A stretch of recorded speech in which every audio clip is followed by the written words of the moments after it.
Agora, convidamos a equipe do Brasil DataCube. O Lucas vai apresentar sobre quem irá apresentar o próximo break. É com você, Lucas. Então, agora conosco, a ilustre presença do Felipe Carvalho de Souza, que possui graduação em Análise e Desenvolvimento de Sistemas pela Faculdade de Tecnologia de São José dos Campos e mestrado em Computação Aplicada pelo Instituto Nacional de Pesquisas Espaciais. Tem experiência na área de Ciência da Computação, com ênfase em Ciência da Computação, atuando principalmente nos seguintes temas: mapa colaborativo, ciência cidadã, aprendizado profundo e inteligência artificial.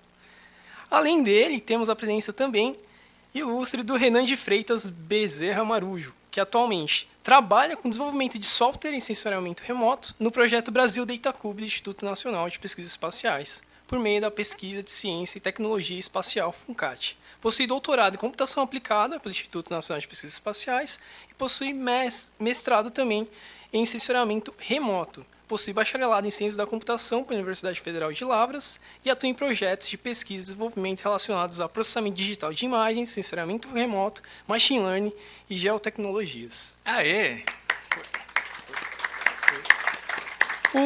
O minicurso que vai ser apresentado, ele tem como dois coordenadores a professora doutora Karine, né, que possui doutorado em Computação Aplicada pelo Instituto de Pesquisas Nacionais Espaciais, é uma integrante do corpo docente da CAP, né, e o professor doutor Gilberto Ribeiro de Queiroz. E é isso, gente. Vamos dar início ao nosso mini curso, que é de uma abordagem para a geoinformática com aplicações em machine learning. É com você, pessoal. Olá pessoal, bom dia. Então, eu sou o Renan Marujo e hoje eu vou dar uma breve introdução sobre o projeto Brasil DataCube. Mas primeiramente gostaria de agradecer a WorkUp pela organização, que está sendo um ótimo evento, e a oportunidade de poder apresentar para vocês o nosso projeto. Então, o Brasil DataCube é a iniciativa do Brasil com relação a cubos de dados. Cubos de dados eles estão sendo uma forma de organizar os dados para facilitar o processamento, para que os pesquisadores eles possam se focar mais nas pesquisas do que em processar os seus dados. Então, há diversas iniciativas pelo mundo gerando cubos de dados. No caso do Brasil DataCube é a iniciativa do Brasil, ele gera cubos de dados de média resolução espacial. Então, nós trabalhamos com imagens Sentinel-2, imagens do programa Landsat, imagens do programa CIBERS. Aqui, essa figura ela ilustra um exemplo de o que é feito em um cubo de dados. Então, se a gente for trabalhar com séries temporais, tem alguns pré-processamentos que têm que ser feitos para poder trabalhar com esse conjunto de dados. Então, o cubo de dados, ele organiza esses dados. Então, ele reamostra esses dados, ele alinha esses dados para que a extração de séries temporais possa ser feita de forma mais fácil. E o projeto Brasil DataCube, ele funciona a partir de 4 pilares. Então, mapeamento de mapas de uso e cobertura da Terra, Big Data de dados de sensoriamento remoto, análise de séries temporais e tecnologias para trabalhar com Big Data e Machine Learning. Então, essa figura aqui, ela ilustra, nessa parte de cima a gente consegue ver todo o processamento que o dado sofre até chegar na informação que um usuário pega. Então, o satélite ele passa imaginando a Terra, essa informação ela é baixada por uma estação, ela é processada. Essa imagem que chega processada, ela sofre processamentos para transformar isso no que a gente chama de Analysis Ready Data, né, dado pronto para análise. Então, se a gente pegar imagens Landsat, Sentinel, elas vêm em digital number, isso é convertido, por exemplo, para reflectância de superfície, para que possa ser utilizado numa aplicação do usuário e ser feito um mapeamento, ser feito alguma interpretação visual. Então, aqui a gente tem alguns objetivos do Brasil DataCube. Primeiramente, gerar esses dados prontos para análise, para que os usuários eles possam ter acesso a esse dado de forma direta. Segundo lugar, gerar os cubos de dados, então deixar esse dado mais mastigado ainda para facilitar os processamentos posteriores. Em terceiro lugar, gerar as tecnologias e facilitar a extração de séries temporais, porque a gente viu que utilizar séries temporais é uma abordagem que traz mais benefícios do que utilizar imagens soltas ou imagens singulares no tempo para algumas aplicações, como, por exemplo, mapeamento de uso e cobertura da Terra, que é o quarto objetivo do projeto, que é gerar algumas classificações do nosso território. Para quem quiser conhecer um pouco mais do projeto, tem um artigo base, que é o Earth Observation Data Cubes for Brazil, Requirements, Methodology and Products, foi publicado na Remote Sensing. Nós temos o GitHub do projeto. O projeto trabalha muito com código aberto, então todas as tecnologias que são desenvolvidas, elas são abertas ao público, qualquer pessoa pode fazer uso delas.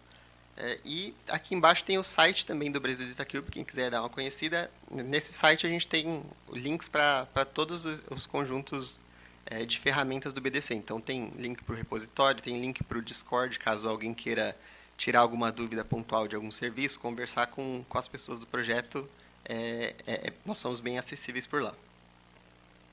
Então, hoje, basicamente, eu vou falar sobre um panorama geral do Brasil DataCube, principalmente sobre a parte de produção dos dados, geração desses dados, posteriormente falar um pouco sobre esses serviços e, mais ao final, algumas das aplicações que são feitas em cima desses serviços. Então, como eu mencionei, a ARD vem de Analysis Ready Data, dados prontos para análise. O Brasil DataCube trabalha com imagens Landsat, Landsat 8, Landsat 9, a gente já chegou a fazer alguns experimentos com os Landsats mais antigos também. Imagens Sentinel-2, 2A e 2B. Nós também obtemos imagens dos modes Terra e Aqua e as imagens do Cibers. Então, o Cibers WFI, Cibers 4, Cibers 4A. Então, nós temos uma ferramenta que gera os cubos de dados e processa esses dados. Então, para processar é o Image Collection Builder, que é uma ferramenta que ela faz o download desses dados nos nossos servidores, processa eles para reflectância de superfície, que já é o nosso Analysis Ready Data, e esse dado, então, ele é usado como entrada para gerar os cubos de dados. Então, esses dados são publicados em um banco de dados e é feita uma consulta para gerar esses cubos de dados. Eu vou entrar em detalhes em como que é esse processo de geração daqui a alguns minutinhos, mas antes só mencionar que no projeto Brasil DataCube nós usamos uma grade própria para a disponibilização dos nossos dados. Então, nós temos a BDC Grid. Hoje ela está na segunda versão. Então, essa imagem aqui ela ilustra a nossa grade do BDC. Então, e ela é uma grade hierárquica. Então, ela tem vários níveis. Então, é uma grade com subgrades. Então, aqui nessa figura a gente consegue ver, por exemplo, uma célula dessa grade, né, um tile em vermelho. E aqui a gente consegue ver que ele é uma célula da grade BDC Large, então que é a maior grade do BDC, que ela tem 422.000 por 400 metros por 422.400 metros. Essas grades do BDC elas estão numa projeção Albers igual à área, seguindo o Datum Sirgas 2000. E aqui é interessante a gente observar que uma célula da grade Large ela é dividida em 4 células da grade média. E uma célula da grade média é também dividida em 4 células da grade small. E a gente adota essa divisão da grade em vários níveis para facilitar a manipulação dos arquivos pelos usuários. Então, por exemplo, dados que a gente gera a partir do Cibers 4, do sensor WFI, eles têm 64 metros de resolução espacial. Então, a gente consegue gerar ele nesse tamanho da grade large, e ele vai ficar com um tamanho de arquivo que a gente chegou em algum consenso que ele é fácil para um usuário manipular. A mesma coisa se a gente fizer com o Sentinel-2 nessa grade large, ele ficaria um arquivo muito pesado. Então, por isso que para o Sentinel-2, por exemplo, a gente trabalha com uma grade mais fina, com a grade small. E para o Landsat a gente adota a grade média, assim como para as imagens do CibersMux também. Então, como eu mencionei, a gente está na versão 2 da grade do BDC. No começo do projeto, a gente tinha a grade 1, que ela era definida em graus. Então, os produtos que a gente tem disponíveis hoje, a gente está migrando todos os que estão na versão para a versão 2. Então, está tendo alguns reprocessamentos. E o recomendado que a gente fala para os nossos usuários é sempre usar os produtos mais recentes. Então, usar os produtos da versão 2. E aqui um pouco mais sobre o detalhamento de como é feita a geração dos nossos cubos de dados. Então, vamos supor que nós pesquisamos para uma determinada região todas as imagens disponíveis para aquela área. Então, nessa figura aqui, ilustrado por esse quadrado vermelho. Se a gente fosse gerar um cubo para um mês, a gente pegaria, então, aqui 2 imagens no dia 1, 2 imagens no dia 8, 2 imagens no dia 17, 2 imagens no dia 24, supondo que fosse gerar um cubo de dados Landsat. Então, a ferramenta que gera os cubos de dados, primeiramente, ela faz um mosaico espacial das imagens do mesmo dia. Então, aqui as imagens do dia 1, é feito esse mosaico espacial, que a gente chama de merge. Caso tenha que ser feita alguma reamostragem dos dados, isso também é feito. Então, por exemplo, os dados do Sentinel-2, ele tem bandas de 10, 20, 60 metros. Nós adotamos uma abordagem para reamostrar todos esses dados para 10 metros. Então, quando a gente reamostra uma imagem de uma banda de 60 metros para 10 metros, a gente não está ganhando nenhuma informação. Mas se a gente fizesse o contrário, de 10 para 60, a gente estaria perdendo uma informação que pode ser muito importante para algumas aplicações. Então, é feito aqui também um crop, né, um recorte dessa imagem gerada para essa área da célula da grade. E aqui a gente já tem o que a gente chama de cubos identidade. Então, eles já são cubos de dados, né, no conceito de cubos de dados, então eles já são ordenados e facilitam a extração de séries temporais, só que eles são irregulares no tempo. Então, aqui, por exemplo, a gente tem uma imagem no dia 1 e uma imagem no dia 8. A gente tem uma diferença de 7 dias entre elas. Já da imagem do dia 8 para o dia 17, a gente tem uma diferença de 9 dias. Então, por isso que a gente chama eles de irregulares, né? Eles não têm essa equidistância no tempo. Então, alguns algoritmos de classificação, por exemplo, eles não estão preparados para lidar com essa diferença no espaço temporal. Então, no Brasil Data Cube, nós também geramos o que nós chamamos de cubos compostos, que é uma forma de pegar essas imagens dos cubos identidades e compor uma imagem que vai representar o período. Então, nesse exemplo aqui, que é uma geração de dados de um mês de dados, a gente gera uma única imagem para representar esse período de um mês. Então, nessa imagem do dia 1 aqui, por exemplo, a gente também tem essa área aqui de dados faltantes que não teve a passagem do sensor. Na imagem do dia 8, a gente tem o complemento dessa imagem. Então, essa composição, ela ajuda também a gente a ter imagens mais completas para representar esse período. E além de gerar esses cubos, né, de juntar e fazer essa reamostragem, esse recorte dos dados, nós também geramos algumas bandas auxiliares que têm utilidade para algumas aplicações. Então, além das bandas espectrais dos sensores, nós geramos uma banda de provenance, que ela indica a partir de qual data o pixel que foi usado para gerar aquele cubo foi selecionado. O ClearOb, ele indica quantas observações livres de nuvem, de sombra de nuvem, a gente teve naquele período que foi composto o cubo. O TotalOb, ele indica a quantidade total de observações. Então, no nosso exemplo aqui anterior, para a maior parte aqui das áreas, ele tinha 4 observações. Então, o TotalOb ele apontaria um valor de 4. A qualidade, a gente fornece também máscaras de nuvens. Então, dependendo de cada sensor, a gente utiliza uma abordagem para fazer classificação de nuvens, sombra de nuvens, neve.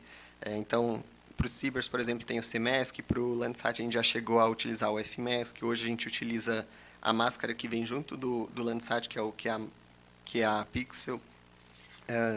Para o Sentinel, ele tem uma banda de nuvens também, que é o Scene Classification Layer.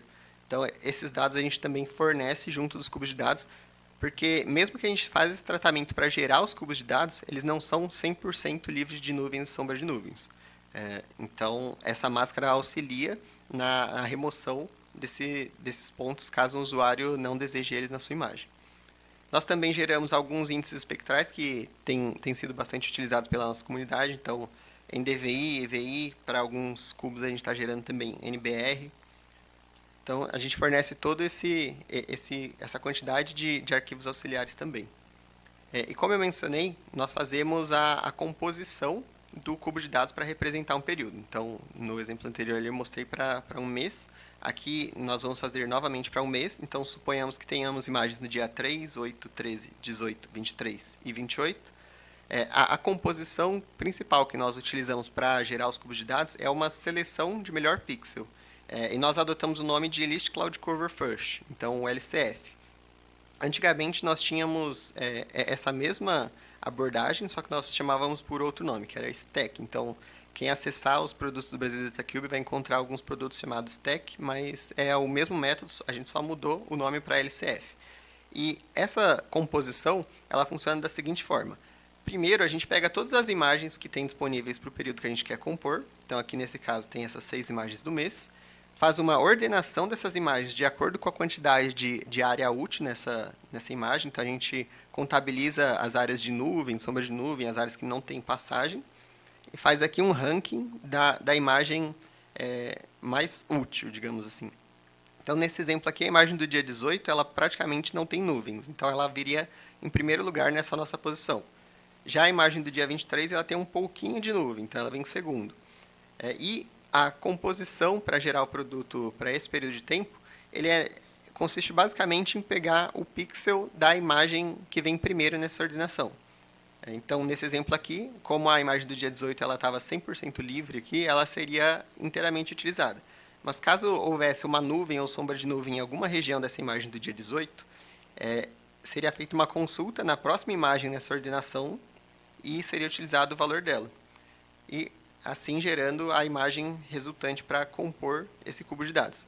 Nós temos algumas outras abordagens também para gerar cubos de dados. Nós experimentamos algumas abordagens com mediana, com média, só que a gente viu que para a maior parte das aplicações que a gente trabalha, essa escolha de melhor pixel estava sendo mais benéfica.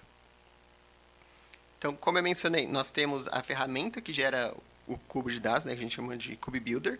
Ele roda nos servidores que o BDC utiliza, então a gente gera localmente esses dados, mas o BDC também participou de um projeto junto com a AWS. Então, essa ferramenta ela foi adaptada para gerar cubos na AWS também. E isso, como a AWS o poder computacional deles é muito grande, a gente conseguia gerar cubos de forma muito mais rápida. Então, a gente chegou a fazer alguns experimentos usando essa parceria também. A gente gera esses cubos de dados e, para funcionamento interno, a gente tem essa aplicação chamada Data Cube Manager, que é onde a gente gerencia esses cubos de dados. Então, que a gente dispara a geração desses cubos, quais regiões, quais períodos de tempo que vão ser gerados. Como mencionei, tem na AWS também. E aqui um pouco sobre os produtos que a gente tem hoje no nosso catálogo. Com relação a Sentinel-2, nós temos produtos a versão 1 e a versão 2. A versão 1, hoje a gente não está aumentando esse acervo da versão 1, nós temos de 2017 a 2020, o que nós estamos gerando hoje é da versão 2. Então, atualmente nós temos 2023 gerados e até 2017. Então, atualmente estamos terminando de gerar 2017. É assim que concluir essa geração, complementando esse período aqui da versão 1, a versão 1 ela vai ser depreciada, então só existirá a versão 2. Então, por isso, recomendo quem for trabalhar com dados do BDC, utilize a versão mais recente. Produtos Landsat, a gente está gerando também o Brasil inteiro. Hoje a gente tem a versão 2 de 2019 e hoje está gerando 2021. A gente tinha a versão 1 também, de 2016, gerada até 2021. A versão 1, para quem já trabalhou com o Landsat, o Landsat ele é fornecido em coleções, né? Então ele tem a coleção 1 e atualmente a coleção 2.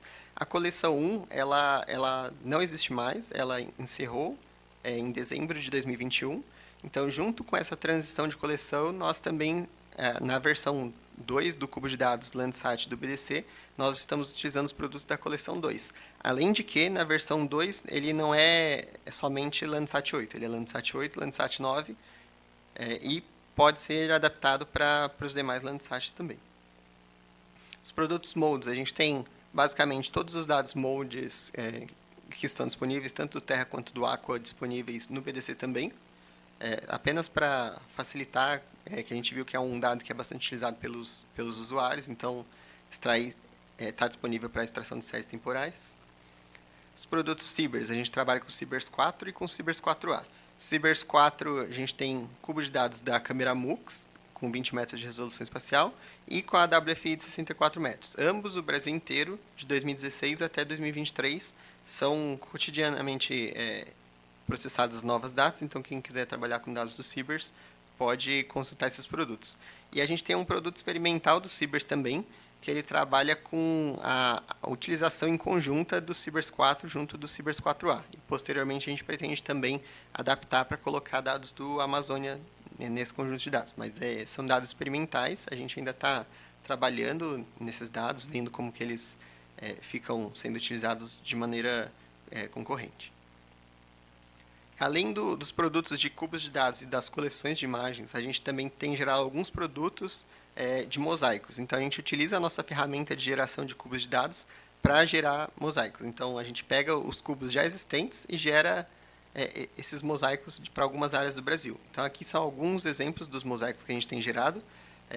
O mosaico Landsat 8, usando 6 meses de imagens de julho a dezembro de 2017 para o Brasil inteiro. Utilizando o Cibers 4 WFI, um mosaico de 3 meses também para o Brasil inteiro, de maio a junho de 2020. Um mosaico para a Amazônia, utilizando Sentinel-2, então um mosaico de 3 meses, de junho a agosto. Um mosaico para o Cerrado, também utilizando Sentinel-2. E para algumas áreas a gente está fazendo alguns testes com mosaicos em diversos tempos. Então, para a reserva Yanomami, nós giramos 7 mosaicos para analisar como que essa área está tendo alterações. Então, sobre a parte de geração de dados do BDC, se resume a esse contexto.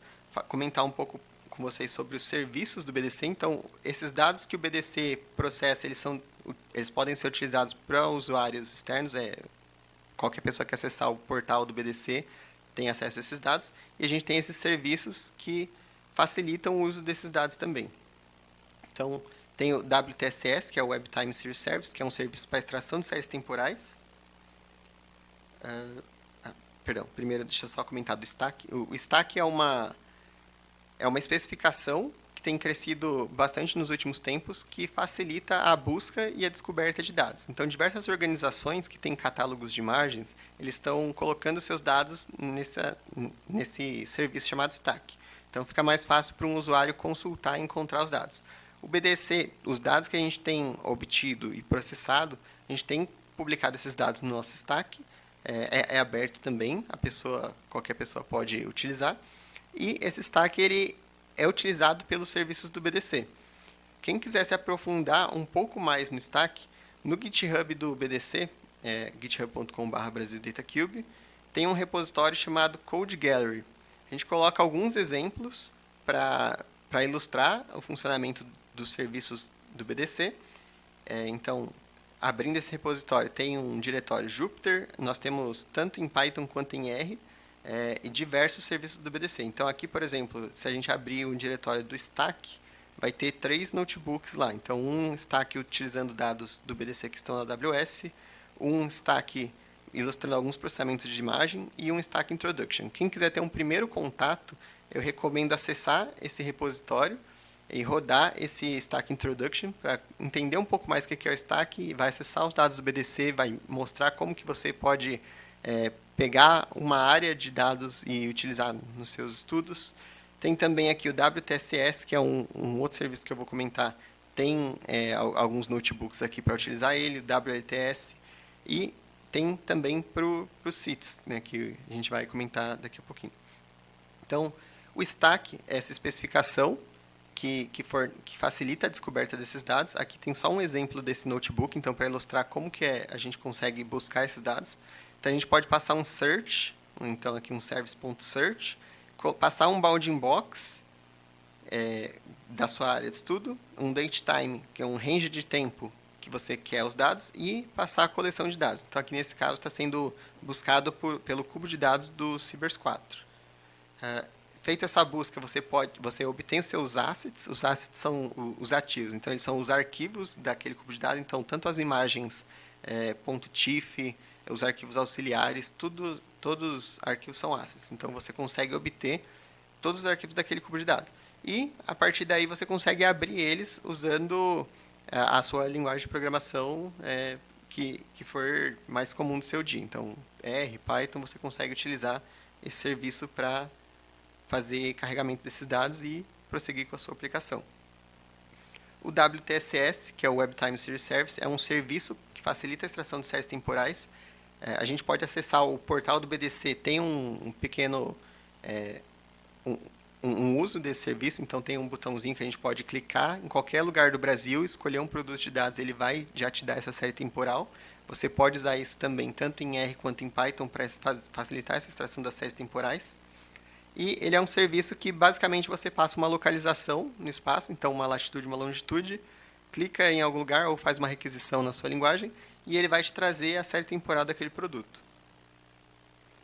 O Web Length Trajectory, né, o WLTS, ele é bastante parecido com o WTSS, só que em vez de extrair a série temporal, você vai extrair trajetórias. Então, no WLTS, a gente tem dados provenientes de diversos projetos. Então, tem dados do PRODES, tem dados do DTER, tem dados do TerraClass. Você pode escolher um lat long no Brasil e extrair de cada um desses projetos, para aquela localização, o que cada um dizia que era. Então, aqui, por exemplo, em 2012, o PRODES falava que era floresta. Em 2013, teve um alerta de desflorestamento no DETER, assim como em 2013 no PRODES. E em 2014, o TerraClass indica que essa área é uma área de pastagem. Então, você consegue fazer análise dessa transição utilizando esse serviço. E aqui algumas aplicações que a gente tem no BDC. Acho que a principal é o portal, que ele é bastante acessível, qualquer pessoa pode entrar, fazer o seu cadastro e já começar a utilizar os dados do BDC. Nós temos o Forest Monitor, que é uma aplicação também para acompanhamento dos desmatamentos. Hoje o BDC tem trabalhado bastante no Interactive Computing Jupyter Hub, que é uma abordagem do BDC para que os usuários possam processar seus dados do lado do BDC. Então, fornecendo máquinas virtuais para que esses usuários possam processar os seus dados. Hoje, isso aqui ainda está um pouco no começo, então ele não é aberto ao público, mas quem tiver interesse pode mandar um e-mail para o BDC e colaborações são analisadas junto aos coordenadores do projeto. O CITES é um pacote em R. Amanhã o dia inteiro vai ser dedicado para trabalhar com CITES, então vocês vão ver que o CITES é uma ferramenta muito boa para fazer classificação e o CITES consegue também utilizar os dados do BDC. Além disso, nós temos como eu mencionei, tem diversas iniciativas ao redor do mundo que estão gerando cubos de dados. Algumas dessas iniciativas, elas utilizam o Open Data Cube como forma para gerar esses cubos. E no BDC nós temos uma interface do BDC para o Open Data Cube. Então, isso aumenta a compatibilidade das nossas ferramentas com as ferramentas que existem lá fora também. A gente tem um grande desafio no BDC, acho que o principal desafio é o Big Data. Porque quando a gente está trabalhando com imagens de sensoramento remoto, mesmo que sejam imagens de média resolução espacial, a gente tem um volume de dados muito grande. Então, principalmente, no nosso caso, principalmente com dados do Sentinel-2, ele é um grande gargalo para nós, que é obter esses dados, processar esses dados, gerar cubos de dados e disponibilizar. Então, hoje a gente trabalha por volta da casa dos 2 petabytes, então é muito dado que a gente manipula. Aqui tem também os dados do Landsat, do MODIS, do Sibers. Só que a gente vê que o Sentinel-2 predomina como o nosso calcanhar de Aquiles com relação ao volume de dados. Então, Big Data. Os dados que a gente gera no BDC, eles são disponibilizados tanto localmente quanto na AWS. Então, como eu mencionei, aquela parceria tem esses dados disponíveis na AWS. E a gente tem o ferramental para gerar esses dados lá também. O Terra Collect é uma ferramenta que está sendo recentemente desenvolvida também. É uma plataforma web para analisar o uso de cobertura da Terra e avaliar amostras. E o BDC ele funciona com uma equipe bastante ampla e de diversas áreas. Então, aqui alguns dos pesquisadores, os coordenadores, a Karen Ferreira e o Gilberto Queiroz, a equipe de desenvolvimento, alguns pesquisadores associados, estudantes de mestrado, de doutorado, pessoas para cuidar da gerência desse projeto. Deixa eu só pegar aqui. Qual que é o navegador aqui? Não sei mexer em Mac. Como que é o maximiza? Você quer aumentar a tela? Isso. Se quiser dar zoom, pode fazer assim e arrastar. Beleza. Obrigado. Então, esse é o portal do Brasil Data Cube. Como mencionei aqui, a gente tem uma porta para diversas ferramentas do Brasil Data Cube. Então, aqui, por exemplo, esse botão de Data Products, ele vai detalhar um pouco sobre os produtos que a gente tem disponíveis. Deixa eu voltar aqui. O Data Explorer é o portal de dados do BDC, onde a gente consegue ver esses dados, obter esses dados. Então, qualquer pessoa pode acessar aqui o Brasil Data Cube, o /Explorer. Ele vai carregar em alguns segundinhos.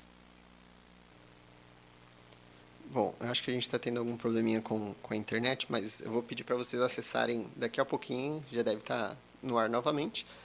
Mas acessando aqui o Brasil Data Cube Explorer, a gente vê um mapa mundi e consegue selecionar os produtos de cubo de dados e fazer algumas requisições. Eu vou mostrar o repositório do GitHub enquanto isso. Então, como eu mencionei, a gente tem um repositório no GitHub. Todas as ferramentas que a gente desenvolve, a gente coloca elas aqui de forma pública no BDC. E acredito que para a maior parte das pessoas que estão tendo o primeiro contato com o BDC, o repositório mais interessante é esse Code Gallery. Vocês podem baixar esse repositório, fazer um clone dele, mas o que eu acho mais legal a gente mostrar aqui é o Jupyter. Então, tem tanto em Python quanto em R. Se a gente acessar aqui, por exemplo, do Stack, a gente tem esses notebooks, e todos eles a gente teve um cuidado, a gente está sempre dando manutenção nesses notebooks para deixar eles sempre funcionando. Então, se alguém, por acaso, encontrar algum problema em executar esses notebooks, pode mandar uma mensagem que a gente altera esses notebooks. Aqui é sobre a descoberta de dados, então ele vai mostrar o que tem de dados disponíveis no BDC. Você consegue ter acesso a esses TIFFs. Então, tem uma explicaçãozinha aqui nesse notebook sobre o que é o Stack e como que a gente faz para utilizar ele. Então, aqui, por exemplo, tem a parte de instalação do pacote. Então, aqui nessa parte, por exemplo, é onde faz a conexão nesse serviço Stack. Então, a gente coloca aqui a URL do Brasil Data Cube /stack. Eu posso até mostrar aqui no navegador. Eu acho que os nossos servidores hoje estão um pouquinho mais lentos ali. Mas se a gente acessar essa URL, Brasil Data Cube dpimpbr/stack, ele vai abrir esse serviço, ele mostra por meio de JSONs, né? Então por strings, as coleções que tem disponíveis, e a gente consegue ir navegando por essas URLs para acessar os arquivos do cubo de dados. E quando a gente utiliza esse notebook aqui, por exemplo, do Python ou do R, ele só vai pedir para a gente colocar um token de acesso para a gente conseguir acessar esses dados. E esse token, qualquer usuário que cadastrar no site do Brasil Data Cube, quando você clicar em login, você vai ter uma área que vai estar mostrando ali, Access Token. Então, você consegue gerar um token de acesso que é utilizado só para quando você for baixar um pedaço do dado. Então, aqui nesse código do Jupyter Notebook, a gente tem alguns exemplos para listar todas as coleções disponíveis. Então, quando a gente rodar essa parte aqui, ele lista todas as coleções. Então, vai ter os cubos de dados Landsat, cubos de dados Sentinel, cubos de dados do Sybers. Posteriormente, a gente pode dar um get items para pegar os itens. Então, os itens são, dado um cubo de dados, e a gente pega tudo que ele tem de item, para cada data e para cada espaço no tempo, são os itens dele. Então, a gente consegue dar uma busca, por exemplo, passando uma área e um tempo e um cubo de dados também, para adquirir esses dados. Então, quando esse notebook ele é executado aqui para 1 ano de dados, geralmente ele vem entre 23 e 24 itens resultantes. Então, um item ele vai ter todas as bandas para uma determinada data em um espaço. E os assets são os arquivos em si. Então, tanto os .tif quanto os .txt que acompanham o dado, eles podem ser acessados utilizando esses serviços. E aqui a gente tem alguns exemplinhos que mostram como carregar um dado uma vez que você já fez o acesso dele. Então, a gente utiliza as URLs, né, dos assets. Então, assets banda 16 href. No caso do Sybers, se eu não me engano, era a banda do infravermelho próximo. Então, com esse comando, usando o raster.io, que é uma biblioteca do Python para trabalhar com imagens matriciais, com rasters, né, a gente consegue abrir essa imagem. E, a partir daí, o Python tem diversos benefícios. Então, você não precisa, por exemplo, abrir uma imagem inteira. Você consegue abrir só um pedaço dela. Então, o Python ele oferece alguns recursos como o window, por exemplo, que você pode passar um determinado tamanho de uma janela e ele vai buscar só essa área para você. Então, você não precisa baixar o dado inteiro. E quando eu falo baixar, né, é que a gente está utilizando no computador só na parte da memória, então ele vai fazer um acesso. Então, por isso que ele utiliza aquele token de acesso ali atrás. E aqui no repositório do BDC, além do Stack, a gente tem diversos outros serviços, exemplos desse serviço. Então, o WTSS é um que eu considero bastante importante. Ele tem poucas funções que um usuário precisa conhecer. Ele tem basicamente essas 3 funções. O List Coverage, que ele vai listar tudo que tem disponível de dado para ser acessado. Um Describe Coverage, que ele vai detalhar cada conjunto de dados. Então, você vai saber a resolução espacial de um dado, qual que é a área desse dado, o período de tempo que ele está compreendido. E o método principal é o time series, que é o método que você chama para fazer a extração de uma série temporal. Então, aqui nesse notebook a gente tem os comandos para fazer a instalação do WTSS, para importar esse pacote para ser utilizado no seu script.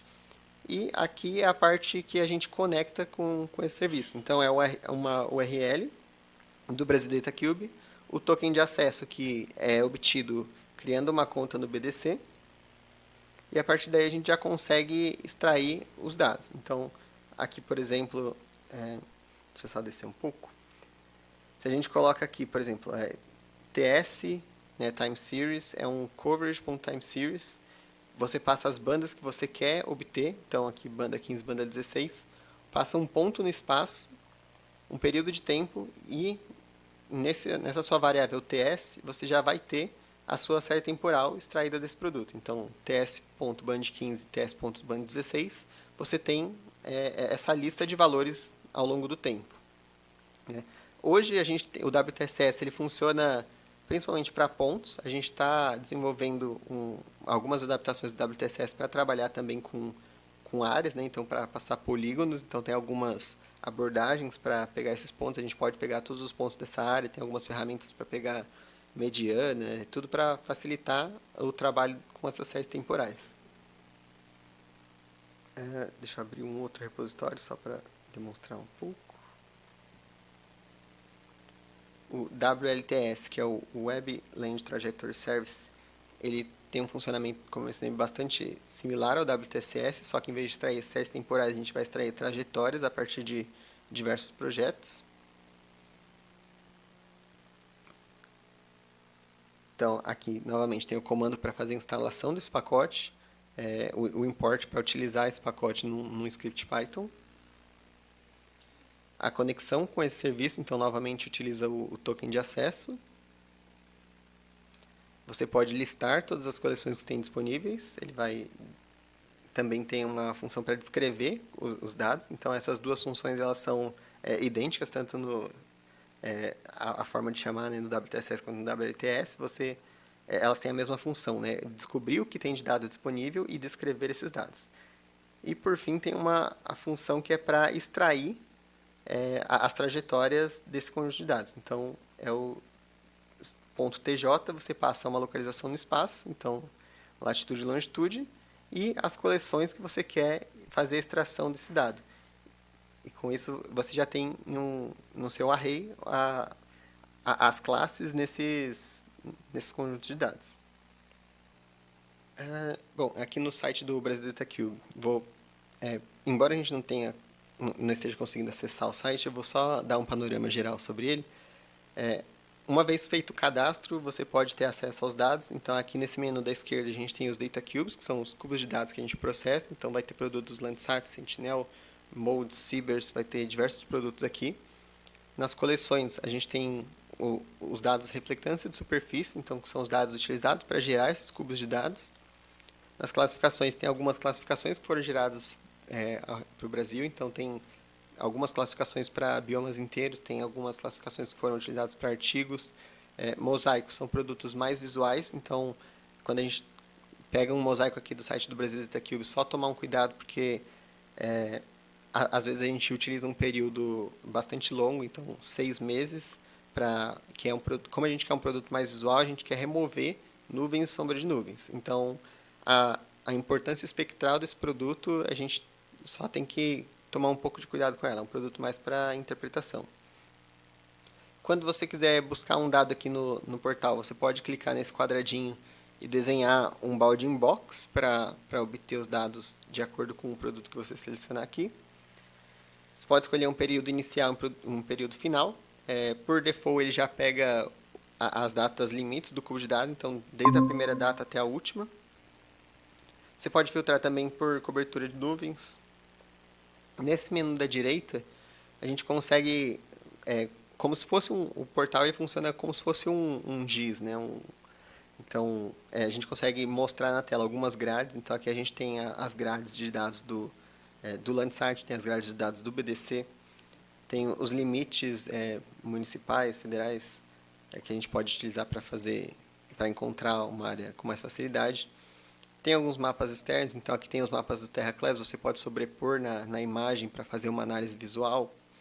Se você tiver também um dado servido, você pode colocar um WMS aqui e carregar ele no portal para visualizar também. E quando você faz isso, aparece um botão para você selecionar a ordem das camadas. Esse botão aqui de estatísticas, ele aparece esse cursor, a gente pode clicar numa área do mapa e ele vai já extrair a série temporal daquela área para ser analisada. Então, ele utiliza o WTSS, que é o serviço de séries temporais, e também tem com o WLTS, que é o serviço de trajetórias. Ele te mostra, a partir de diversos projetos, o que dizia que era naquele ponto.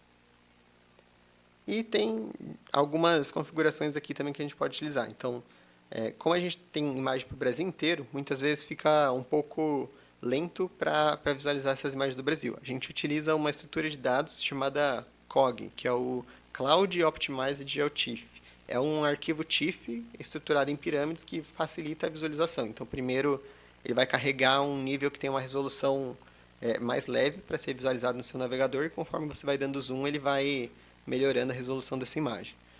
Só que caso você tenha interesse em fazer um carregamento rápido, você pode clicar nessa engrenagem aqui, mudar para baixa resolução, e isso é carregado mais rápido. E aqui é o botãozinho das camadas.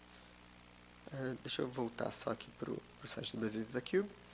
Então, o Explorer é essa porta de entrada para o BDC. Você consegue... ele é bastante visual, ele é bem amigável, então qualquer pessoa consegue entrar nele e fazer o uso, assim que ele voltar de pé. Essa parte de produtos de software, ele vai lá para o... mostra os produtos que a gente está gerando. Então, o stack do BDC, o Cube Builder, o SITS, que é o pacote de classificação, né, que a gente vai dedicar ele amanhã com os notebooks em R, o serviço WTSS, o serviço WLTS e os notebooks do Code Gallery. Aqui no portal também a gente encontra todas as publicações do BDC. Essa semana o BDC atingiu 50 publicações, então tem bastante artigos descrevendo o trabalho que a gente vem fazendo, então todas as ferramentas que a gente tem desenvolvido e o projeto em si. Tem alguns vídeos institucionais aqui, as notícias do BDC. Bom, pessoal, infelizmente eu vou pedir desculpa a vocês que eu não consegui mostrar o portal. Então, nós estamos tendo um problema com a internet, mas espero que amanhã esteja de pé, a gente consegue mostrar rapidinho e a gente consegue também rodar os scripts para mostrar os SIDs em funcionamento. Então, eu gostaria só de dar um breve aviso para quem for participar amanhã. Você não precisa ter nada instalado no seu computador, porque nós vamos utilizar uma plataforma chamada Kaggle. O Kaggle, ele permite que você execute Jupyters, então notebooks, no seu browser. Então você meio que aluga assim, né, de forma gratuita, tem acesso a uma máquina virtual e pode utilizar essa máquina para fazer alguns processamentos leves. Então, desculpa, pessoal, estamos com um problema na internet aqui do auditório.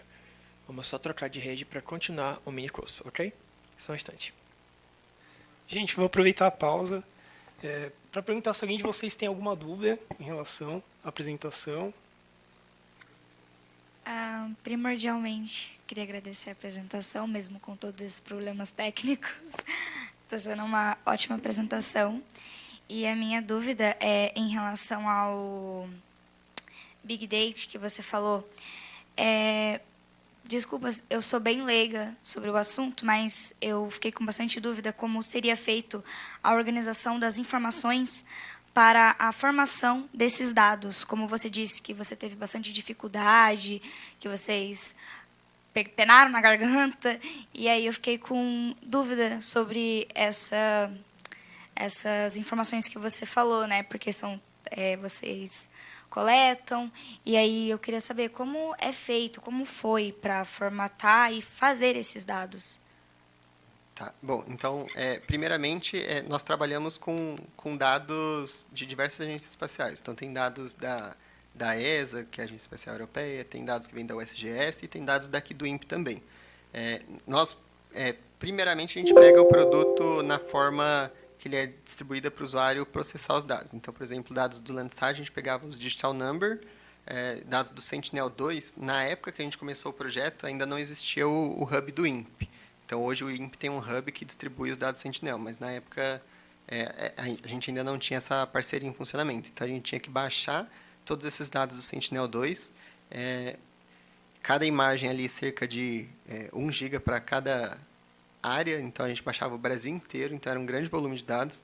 Desde 2016, a gente está baixando os dados do Sentinel-2 até 2023. Então, era um grande volume. Então, a gente teve muito desafio com relação à aquisição desses dados, porque, além da gente ter que baixar esses dados, eles têm políticas de acesso também. Então, dados antigos do Sentinel, por exemplo, você tem que fazer uma requisição para que esse dado fique disponível para você baixar. Então, a gente teve todo esse desafio para baixar esses dados, só que esses dados eles não estão prontos para serem utilizados. Você tem que fazer um processamento deles. Então, por exemplo, o Sentinel-2 ele tem o produto L1C, que ele é um produto em topo de atmosfera, e tem o L2A, que é um produto em reflectância de superfície, que aí já é um produto processado.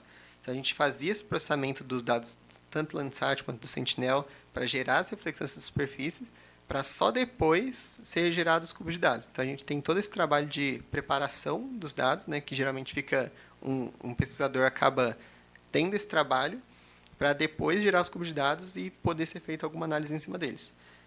E com relação assim mais à parte computacional, a gente tem alguns servidores, que a gente tem discos compartilhados entre servidores, que a gente faz o nosso armazenamento desses dados lá. Entendi. Muito obrigada. Alguma outra pergunta? Olá, bom dia. Renan, tô certo?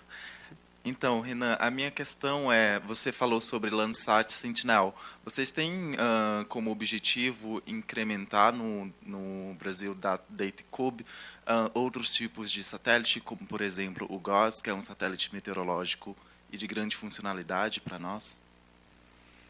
O Brasil Datacube ele surgiu como uma iniciativa para trabalhar inicialmente com dados de média resolução espacial. Então, a gente começou a trabalhar com esses dados que a gente via uma demanda maior, até porque o projeto ele tem algumas parcerias com outros projetos, então, para servir de auxílio a esses projetos. A gente fez alguns experimentos com dados meteorológicos, a gente chegou a publicar esses dados no nosso stack de forma privada, né? Então, só para testes mesmo.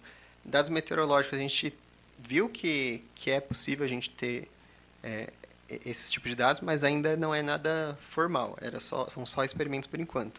A gente teve também alguns experimentos trabalhando com radar. A gente tentou... nós fizemos alguns experimentos colocando dados do Sentinel-1, só que, mais uma vez, são só experimentos, não era nenhum projeto em desenvolvimento ainda. O projeto do Brasil Datacube ele tem uma data agora no final do ano que a gente tem alguns produtos que a gente tem que entregar. Então, são esses já definidos no momento. Então, para um curto período de tempo, não tem previsão para outros tipos de dados. Posteriormente, há possibilidade, mas tudo tem que ser conversado com os coordenadores do projeto. Legal, obrigado. Temos mais uma outra pergunta. Vê alguém nessa região? Ok, pessoal.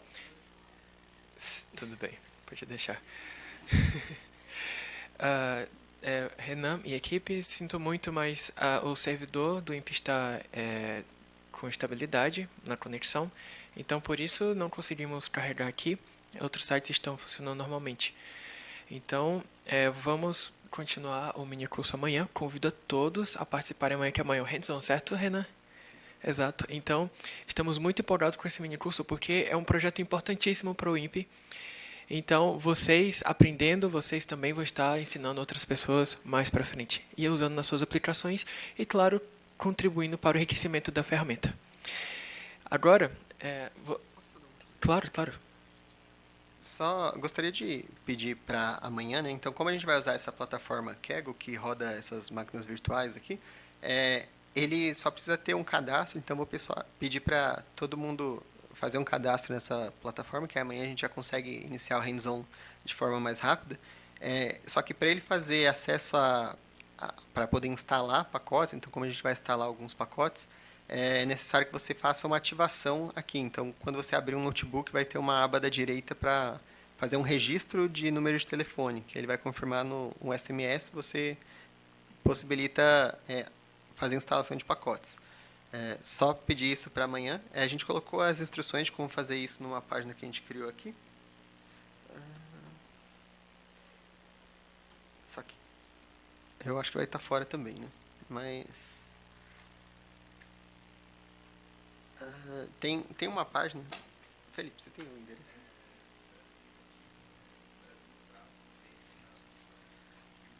Brasil Data Cube.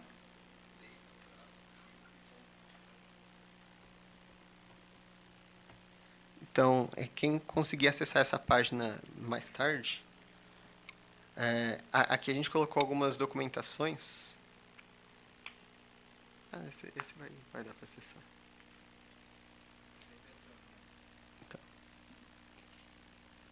Então, nessa página a gente tem algumas instruções. Vai ter uma aba na esquerda escrito Workup e explicando como... Aqui. Só para fazer a ativação no Kaggle. Então, aqui nesse menu da esquerda tem o Workup 2023. Tem aqui a preparação para o curso. Aí aqui a gente explica...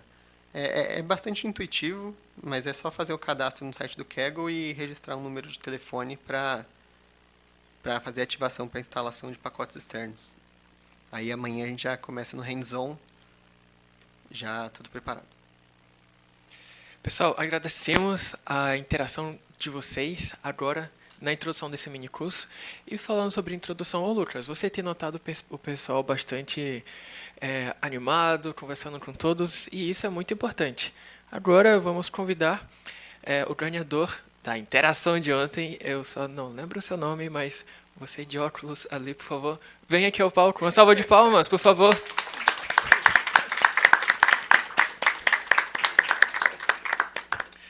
Ele e o pai dele estão participando do workshop esse ano. E eles têm participado todos os dias, fazendo bastante perguntas e ganhando os seus prêmios. Agora, como? Ele largou a família dele para vir para cá.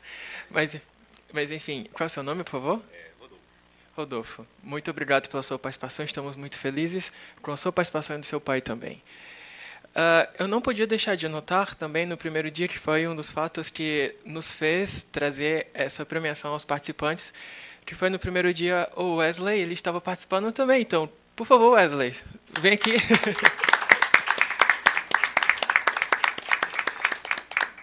Vocês fiquem à vontade, não vamos deixar vocês escolherem qual caneca e pôster vocês gostariam. Todos, foi por favor, Rafael de pé. Foi Rafael quem desenhou todas as artes das canecas e dos posters. Muito obrigado. Tem uma cabeça meio caótica, desculpa. Ok, pode escolher, pessoal, a caneca de vocês. Por favor, pode ir lá mesmo. Bom, Rafael. como eu sou nordestino, né? Claro. Ok. Pode. O pôster e caneca. Isso.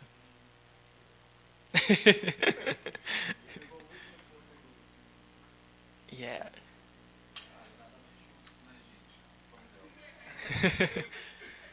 Muito obrigado ao Orcap. Aqui, por favor. Obrigado, Orcap, por esse presente. Eu estou gostando demais. Palestras, minicursos, pessoas interessantes. Eu só tenho a agradecer ao curso e à organização. Parabéns. Obrigado. Pode, obrigado. Renan e também Felipe, agradecemos. Amanhã vocês vão ganhar seus brindes também, quando concluírem o workshop, tá? Não esqueçamos disso. Mas olha só, pessoal, um lembrete. Agora é o último prazo para vocês se inscreverem para participar do Churrascap, que vai acontecer amanhã, sexta-feira, ao final do evento, lá na DC. Então, por gentileza, procurem o Rafael. Rafael, aqui. Procure o Rafael, que está pegando o nome de vocês e recebendo o pagamento também. O valor é um valor simbólico de R$40, porque isso vai incluir a taxa de entrada na ADC, que é uma área separada ao INPE. Então, tem uma taxa de entrada, então esse valor já está incluso, e bebida e a comida à vontade, tá bom? Então, procurem aqui esse moço e vamos celebrar essa volta das atividades do ORCAP presencialmente. Nos vemos à tarde. Com uma nova palestra, uma keynote do André Coelho sobre robótica. Cara, essa programação tá demais. Vejo vocês à tarde, um bom almoço e até daqui a pouco. Até mais, pessoal do YouTube. Até mais! There is two foreign